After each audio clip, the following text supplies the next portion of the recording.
जो बाहर की सुनता है वो बिखर जाता है, जो बाहर की सुनता है वो बिखर जाता है, और जो भीतर की सुनता है वो संवर जाता है। जो भीतर की सुनता है वो संवर जाता है।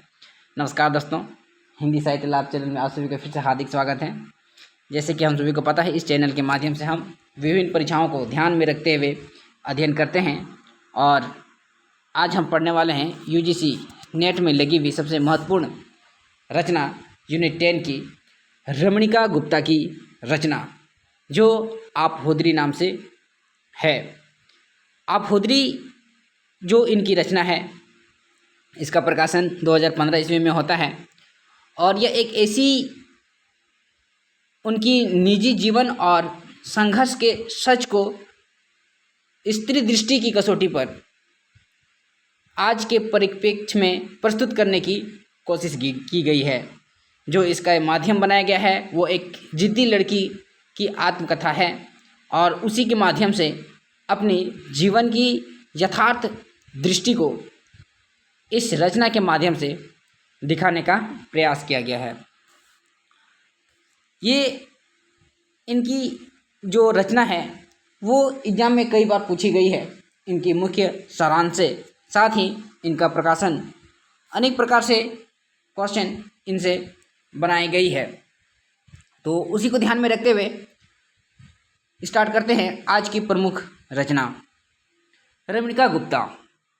रमणिका गुप्ता का जन्म 1930 ईस्वी में होता है, और 2019 में इनका देहावसान हो जाता है। इनमें अगर देखा जाए तो बहुमुखी प्रतिभा की धनी आदिवासी विमर्श की महान लेखिका रमणिका गुप्ता का जन्म 22 अप्रैल 1930 ईस्वी को सुनाम प्रांत पंजाब में हुआ था। डेट इनका याद रखेंगे कब होता है, 1930 ईस्वी में, काफ़ी इंपॉर्टेंट है।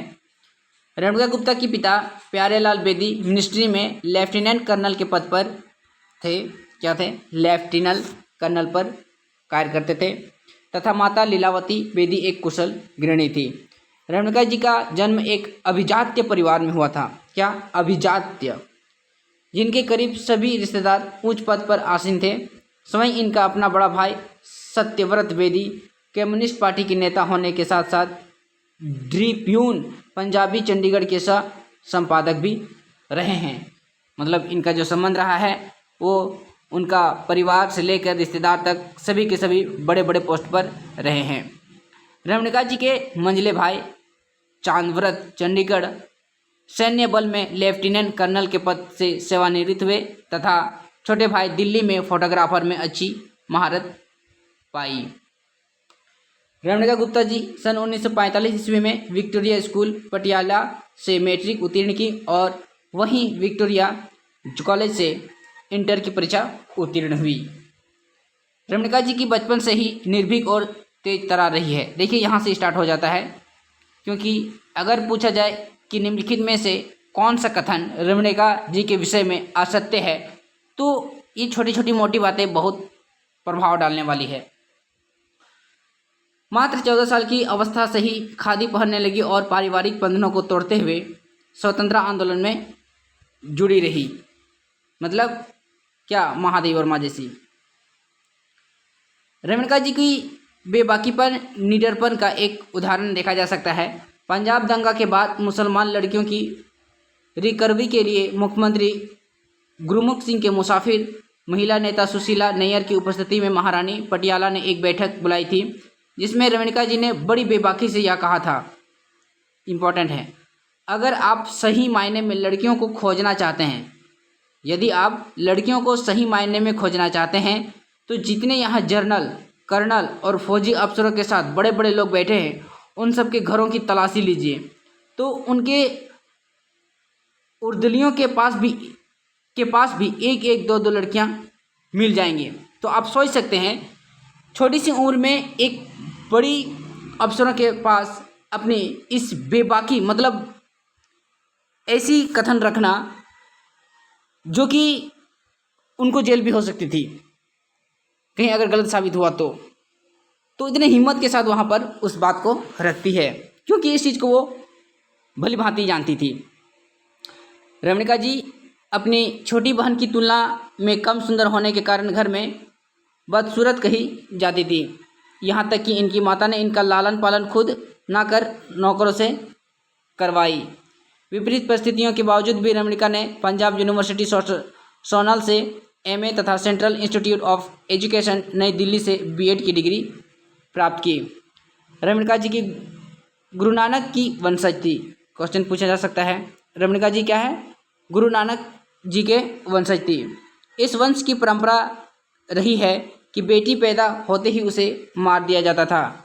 रमणिका जी की बुआ ही जिंदा बेटियों को प्रथम पीढ़ी रही। उसके बाद स्वयं रमणिका और उनकी बहनी थी। मतलब उनका जो उसके घर में स्त्री का जो जन्म का जो पीढ़ी था वो मात्र उससे एक पीढ़ी आगे थी, बाकायदा उससे पहले नहीं थी। रमणिका जी ने वेद प्रकाश गुप्ता से प्रेम विवाह किया। किसे? वेद प्रकाश गुप्ता से प्रेम विवाह किया। वे एक सहायक नियोजन अधिकारी थे और बाद में डिप्टी चीफ कमिश्नर के पद पर सेवानिवृत्त हुए। वेद प्रकाश गुप्ता जी रमणिका को 3 संतानें हुई। पुत्र उमंग पावेल गुप्ता तथा 2 पुत्रियां शिवा शिबल और तरंग गुप्ता। रमणिका जी की मृत्यु 26 मार्च 2019 को नई दिल्ली में हुई। गुप्ता जी मृत्यु से पूर्व झारखंड में मांडू के विधायक पद पर भी कार्य की। अब इनका रचनाओं को देखते हैं। काव्य संग्रह जो काफ़ी इंपॉर्टेंट है। काव्य संग्रह में देखा जाए अब 1975, गीत अगीत 1976, अब और तब 1978, खूंटे 1980, आम आदमी के लिए 1980 है ना, आम आदमी के लिए 1980, पूर्वांचल एक कविता यात्रा 1975, प्रकृति युद्धरथ 1988, कैसे करोगे बंटवारा इतिहास का 1994 ईस्वी में, विज्ञापन बनता कवि 10वां है आदिम से आदमी तक 1997, भला मैं कैसे मरती 1997, अब मूर्ख नहीं मानेंगे हम 1997, तिल तिल नूतन 1999, तुम कौन 1991, भीड़ सतर में चलने लगी है 2002, पत्तियां प्रेम की 2006, कोयले की चिंगारी 2013 और 8वां है मैं हवा को लिखना चाहती हूँ 2013 में इनका काव्य संग्रह प्रकाशित होती है। कहानी संग्रह में बहू जुठाई 1998 ईस्वी में इम्पोर्टेंट है एग्जाम की दृष्टि से।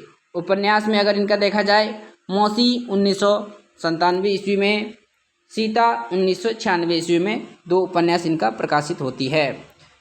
आत्मकथा जो कि आज हम पढ़ने वाले हैं उनका अगर देखा जाए पहला भाग इनका हाथ से रहता है 2005 ईस्वी में। कब? 2005 ईस्वी में हाथ से।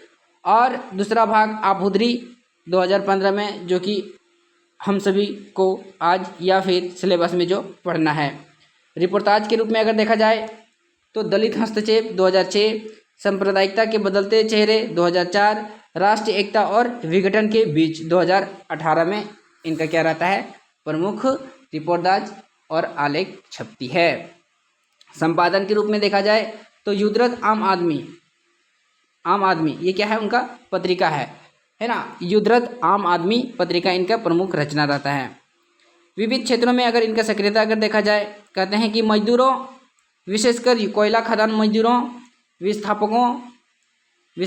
मतलब जो विस्थापन होते हैं विस्थापितों, आदिवासियों, दलित एवं महिलाओं के अधिकारी हेतु राज्य एवं राष्ट्र स्तर पर संघर्ष रहते हैं।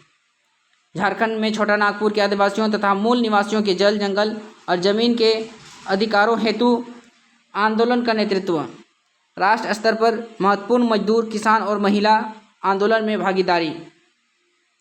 विभिन्न यूरोपीय देशों जैसे Norway, Sweden, England, France, Belgium, Germany, Switzerland, Italy आदि तथा एशियाई देशों में थाईलैंड, हांगकांग, जापान आदि की यात्राएं उन्होंने की। पुरस्कार अगर देखा जाए अखिल भारतीय कला संस्कृति साहित्य परिषद मथुरा द्वारा साहित्य सरस्वती सम्मान पहला, दूसरा है राष्ट्रीय अस्मिता आदर्श साहित्य अकादमी उज्जैन से मिला उनको मध्य प्रदेश 1994 में, जो कि ज्योतिबा फुले विद्यापति वाचस्पति सम्मान रहा। तीसरा, सन 1995 ईस्वी में राष्ट्रीय दलित साहित्य अकादमी दिल्ली द्वारा अम्बेडकर फेलोशिप, राष्ट्रीय दलित साहित्य अकादमी उत्तर प्रदेश द्वारा सन 1997 पद्मश्री गुलाब बाई सम्मान आदि से नवाजा गया है। इनका अब हम डायरेक्ट आते हैं आबूधरी, जो एग्जाम की दृष्टि से काफ़ी इम्पोर्टेंट है। रमणिका गुप्ता ने अपनी आत्मकथा का नाम आबूधरी एक जिद्दी लड़की दिया है। काफ़ी इंपॉर्टेंट है, क्वेश्चन यहाँ से बनना ही बनना है, नो डाउट। क्या है? एक जिद्दी लड़की नाम दिया है, जिसका प्रकाशन 2015 ईस्वी में सामयिक प्रकाशन से हुआ है। यद्यपि आबूधरी के अलावे रमणिका जी की हादसे नामक आत्मकथा काफ़ी चर्चित रही है, जो कि 2005 में प्रकाशित हुई थी। ठीक है। पंजाबी शब्द आबूधरी का अर्थ होता है अपने मन की करने वाली। इंपॉर्टेंट है, अपने मन की करने वाली। क्या? अपने मन की करने वाली, या सारी सीमाओं को तोड़ने वाली, या किसी भी की बात ना सुनने वाली, मतलब अपने मन का मर्जी करने वाली। आबूधरी रमणिका गुप्ता की वैसी आत्मकथा है जिसमें पारिवारिक यथा माता पिता, नाना नानी, चाचा बुआ, भाई भाभी, नाना मौसी आदि रिश्तों की पड़ताल की गई है। वस्तुतः आबूधरी एक बालिका का सेक्स की वर्जनाओं एवं यौन संबंध की विकृतियों के विरुद्ध देह मुक्ति के लिए भी लड़ी गई जंग है। मतलब जिस प्रकार से कहा जाता है कि लड़कियों को ये नहीं करना है, वो नहीं करना है, आपको एक सीमा में रहना है, घूंघट में रहना है, तो इन सभी मर्यादाओं को तोड़ते हुए आगे बढ़ती है। इस युद्ध की परिणति उस युवती के रूप में होती है जो मनुष्य के रूप में एक स्वतंत्र इकाई बनकर जीवन जीना चाहती है। मतलब वो खुद का जीवन अपने ढंग से, अपने स्वतंत्र इकाई से जीना चाहती है। कौन? रमणिका गुप्ता, रमणिका गुप्ता नहीं, ये जो क्या कहते हैं, हाँ, मतलब जीवनी तो उन्हीं की है, लेकिन उसके माध्यम से यहाँ पर जो आबूधरी दिखाया गया है वो एक जिद्दी लड़की। ठीक है। आबूधरी आत्मकथा सच्चाई की आईना और साहसिकता की मिसाल है, जिसमें लेखक ने अपने जिए भोगे और सताए गए यथार्थ को बड़े ही निर्भीकता और बेबाकी के साथ प्रस्तुत की गई है। मतलब अपने जीवन में उन्होंने जो झेला, जो दुख कष्ट सही, उस चीज़ को इस रचना के माध्यम से यथार्थ प्रस्तुति की गई है। वस्तुतः आबूधरी आत्मकथा केवल एक महिला की आपबीती नहीं है, बल्कि यह एक तरह का ऐतिहासिक दस्तावेज है उन कुप्रथाओं, विकृतियों, ज्यादतियों और विडंबनाओं का जो उस समय पैदा हुई स्त्रियों, खासकर सामंती अभिजातीय वर्ग की स्त्रियों को झेलना सहना पड़ता था। कहने का मतलब है यह न केवल उनकी एकमात्र आत्मकथा है जो उसी को डिनोट करती हो या संबोधित करती हो, नहीं, ऐसा नहीं है, बल्कि ऐतिहासिक को, मतलब उस चीज़ का एक दस्तावेज है, एक सबूत है, जो उस समय जो घटनाएं घट रही थी उस चीज़ को सब तोड़कर बाहर निकलने की एक स्त्रियों के लिए क्या था, एक प्रकार से सूचक था, संकेत था। लेखक कहते हैं आगे, लेखिका अपने इस आत्मकथा में संघर्षों के समुद्र में डूबी मालूम पड़ती है। पारिवारिक संघर्ष, राजनीतिक संघर्ष, सामाजिक संघर्ष, वैवाहिक आदि संघर्षों से जूझते हुए जब उपलाने लगी तो उसी का पूंजीभूत रूप में आबूधरी फूट पड़ी। मतलब सभी संघर्षों से को झेलते हुए आगे बढ़ना, पूर्ण रूप से ये आबूधरी का नाम एक रूप ले लेती है।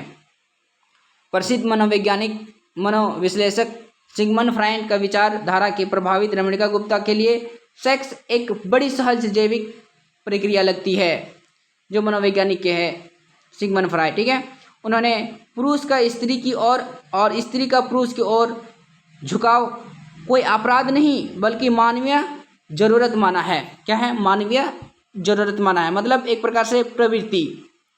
यौन का पहला अंकुर फूटने पर स्वयं अपने शरीर की सुंदरता पर मर मिटने वाली रमणिका गुप्ता जी कहती हैं, कभी कभी मैं स्वयं अपने शरीर में होने वाले बदलाव को देखती, छूती और अपने अंगों को सहलाती मुझे कुछ बदला बदला सा नजर आता।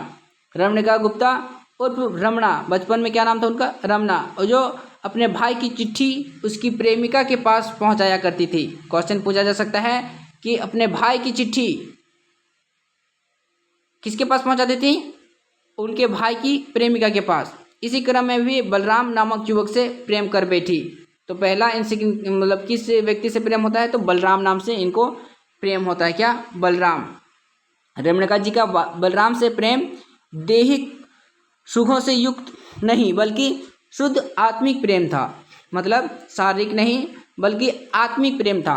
बलराम ने ही रमना को एक गंदे दर्जी की अश्लील हरकतों में छुटकारा दिलाया था। बलराम से हुए प्रेम के एहसास के बारे में रमणिका जी कहती हैं, उस दिन मानो किसी ने हमारी पोर पोर में बलराम लिख दिया है। यह हम दोनों के लिए पहला प्रेम का क्या था? एहसास था। क्या था? पहला प्रेम का एहसास था। रमणिका जी बलराम के बाद मुस्लिम लड़का हामिद से प्यार करने लगी। मतलब उसके बाद उनका प्रेम जो रहा वो मुस्लिम लड़का हामिद से प्रेम करने लगी। वैसे हामिद को ये भाई कहा करती थी। क्या कहा करती थी? भाई। इंपॉर्टेंट है। अपने इस प्रेम के बारे में कहती हैं, पहली बार हामिद ने मुझे बाहों से भरकर चूमा और कहा, हम मिले भी तो तब जब कभी ना मिलने के लिए अलग हो रहे हैं। बहुत देर हो गई, तुमने पहले क्यों नहीं बताया? मैं कितना प्यार दे सकता था तुम्हें। मैं चुप थी, रह रह कर कपकपी आ रही थी, बस आंखों बंद आलिंगन महसूस कर रही थी। रमणिका जी हर प्रतिबंध के खिलाफ मोर्चा लेने वाली थी। यही कारण है कि परिवार की काफ़ी विरोध होने के बावजूद भी जाति बंधन को तोड़ उन्होंने 1948 ईस्वी में क्षत्रिय होकर एक बनिया वेद प्रकाश गुप्त से प्रेम विवाह किया। मतलब वहाँ से जो वेद प्रकाश जी रहते हैं उनसे लास्ट में उनका विवाह होता है 1948 में। यद्यपि रमणिका जी और वेद प्रकाश के दाम्पत्य जीवन में शक और ईर्ष्याओं हो जाने से रिश्तों पर दरार पड़ने लगी। जहां रमणिका ने वेद प्रकाश को उसकी भाभी से संबंध जोड़ी, वहीं वेद प्रकाश ने रमणिका के अपने छोटे भाई से अर्थात देवर के साथ इनका संबंध जोड़ा। लेखिका विवाह के बाद अपने नृत्य प्रशिक्षक बलजीत की तरफ आकर्षित हुई। कौन? बलजीत की तरफ आकर्षित हुई और यह आकर्षण दैहिक सुख तक जाती है। रमणिका जी बलजीत के बीच संबंधों की चर्चा करते हुए कहती हैं, मैं जितनी भी वफादार रहूं, प्रकाश तो मुझ पर शक करेगा ही। क्या मतलब है इस निष्फल बेमतलब वफादारी की? जब वफादार होने पर भी शक की नज़रों से देखा जाना है, फिर शक को ही सच होने दो, क्या हर्ज है? रमणिका जी का प्रेम संबंध बलजीत के बाद वीरेंद्र, MDM, आहूजा के छोटे भाई आदि कई लोगों के साथ होता रहा। आहूजा के साथ अपने प्रेम संबंध की चर्चा करते हुए रमणिका जी कहती हैं, जितना प्यार उन्होंने मुझे दिया, कहता है आहूजा के साथ अपने प्रेम संबंध की चर्चा करते हुए कहता है, तो जितना प्रेम उन्होंने मुझे दिया उतना प्यार आज तक केवल वीरेंद्र छोड़कर किसी ने नहीं दिया। हमारे यहाँ बीच प्रकृति और पुरुष की घनिष्ठता थी। रमणिका जी की आहूजा के प्यार, रोमांस, शादी आदि को लेकर खुला दृष्टिकोण से काफ़ी प्रभावित थी। रमणिका जी शादी करने के बाद प्रस्ताव पर आहूजा के बेबाकी से कहे गए इस मंतव्य पर बिल्कुल वो रिझ गई। कभी तो मैं मुक्त हूँ और तुम भी। चोरी चोरी प्यार में जो सुख है वह आज़ादी का एहसास है। शादी के बाद वह नहीं रहेगी। ना हो और ना ही मैं और ना ही तुम प्यार करने को आज़ाद रहेंगे। शादी का बंधन ही तो चुरा लेगा हमारा प्यार। अभी तो हम चुराते हैं ना प्यार के क्षण। ये आहूजा और उनकी वार्तालाप हो रही थी। आहूजा से प्रेम के बाद रमणिका जी प्रेम के प्रति दृष्टिकोण और स्त्रियों के मायने की किस तरह बदल गए वो इस पंक्ति से समझा जा सकता है। जबरन प्रेम का नाटक, चाहे वह पति से हो या प्रेमी से, सबसे पहला विश्वासघात होता है। प्रेम जब भी उपजे, जिसके लिए भी उपजे, उससे प्यार कर लेना प्यार के प्रति ईमानदार कोशिश है। एक समय रमणिका जी जो प्रोफेसर वाजपेयी की और विषयगत जानकारी एवं साहित्यिक अभिरुचि से प्रभावित होकर उसके प्रति आकर्षित हो गई। रमणिका जी धनबाद में कला, साहित्य और समाज सेवा के साथ साथ राजनीति की राह पर भी चल पड़ी और राजनीति में औरतों को होने वाले शोषण को शयन कक्ष तक पहुंचकर स्वयं महसूस की और भोगी गई।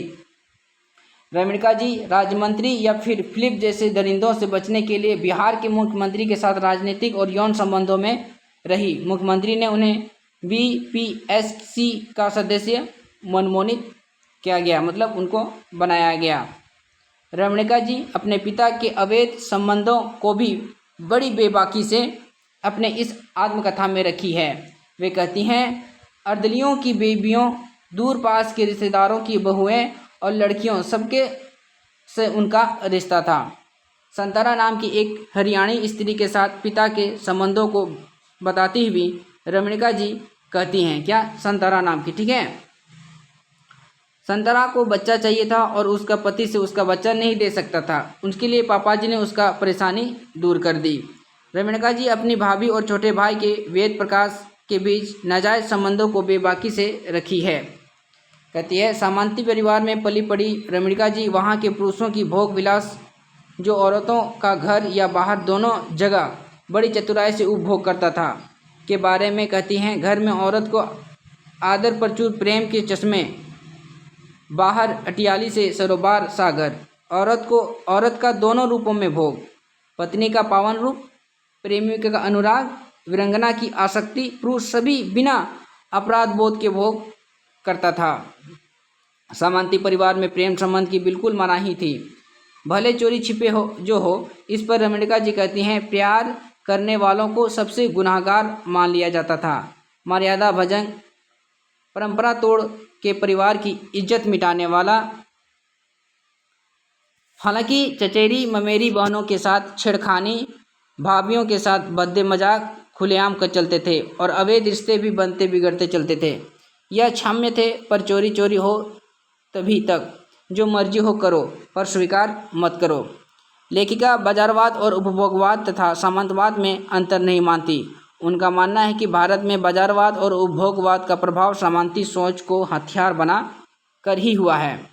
लेखिका का परिवार कर्मकांडी और हिंदू रीति रिवाजों को मानता था, किंतु सत्यार्थ प्रकाश को पढ़ने पर लेखिका का पूजा पाठ, तीज त्योहार, कर्मकांड आदि पर वे विश्वास उठ गया। इस पर वे कहती, कहीं से यथार्थ प्रकाश किताब मेरे हाथ में लगी, सब पूजा पाठ छूट गया।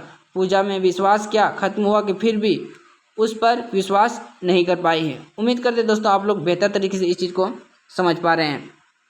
आगे कहता है, रमणिका जी के जीवन में लेविशियन रिश्ते की शुरुआत उस बड़ी भाभी से शुरू हुई। ये काफ़ी इंपॉर्टेंट है, लेविशियन रिश्ते, है ना। रमणिका जी पटियाला रियासत के बड़े बड़े रईसों, जमींदारों, कर्नलों के वेश्याओं के से संबंध के बारे में कहती, किसी वेश्या को रखनी या रखेल बनाना बड़े लोगों की संस्कृति थी। क्या थी? संस्कृति थी। महाराजा भूपेंद्र सिंह के बारे में रमणिका जी कहती हैं कि उनका 360 पत्नियां थीं। भूपेंद्र सिंह का कितना? 360। राजा ने हवस की हद तो पार कर दी जब मरने के मात्र 2 महीने पहले 2 रानियां लाई थी, जिसकी उम्र 11 वर्ष और 16 वर्ष थी। मतलब एकदम मरने के उपरांत, मरने के क्षण में भी उन्होंने 2 पत्नियां लाई थी। पटियाला का लीला भवन महाराज भूपेंद्र सिंह की अयासी का महल माना जाता था। राजा की मृत्यु के बाद सभी रानियों को निर्जीव वस्तु की तरह दीवानों, जमींदार, फौजी आदि के बीच बांट दिया गया था। रमणिका जी कहती हैं, भूपेंद्र सिंह की गंदी नज़र उनकी बुआ और मौसी पर भी थी, किंतु किसी तरह दोनों बचा लिया गया। लेखिका इस आत्मकथा में पंजाब के बेदी वंश की सबसे बड़ी घृणित प्रथा कुड़ीमार की भी जिक्र किया गया है ना। कुड़ीमार इंपॉर्टेंट है। इस प्रथा के अनुसार बेटी का जन्म होते ही दाएं घुट्टी में ही लड़कियों को अफीम चटाकर मार दिया जाता था। क्या? अफीम चटाकर। रमणिका जी ने इस आत्मकथा में सामाजिक विकृतियों और विसंगतियों का भी वर्णन किया है। इस कड़ी में अपनी बड़ी मामी को परिवार द्वारा कुलछनी कहे जाने पर, काफ़ी इंपॉर्टेंट है, अपनी बड़ी मामी को, किसको? बड़ी मामी को। बड़ी मामी को परिवार द्वारा कुलछनी कही जाने पर इतनी सेवा करने वाली मामी अंधविश्वास और रस्मों रिवाज, जो बड़ी मामी सेवा करती थी, ठीक है, के अनुसार कहलाई कुलछनी, जो आते ही देवर को खा गई। मतलब उस प्रकार से अंधविश्वास भी चलता था। और नानी ने कभी भी मामी को मन से स्वीकार नहीं किया।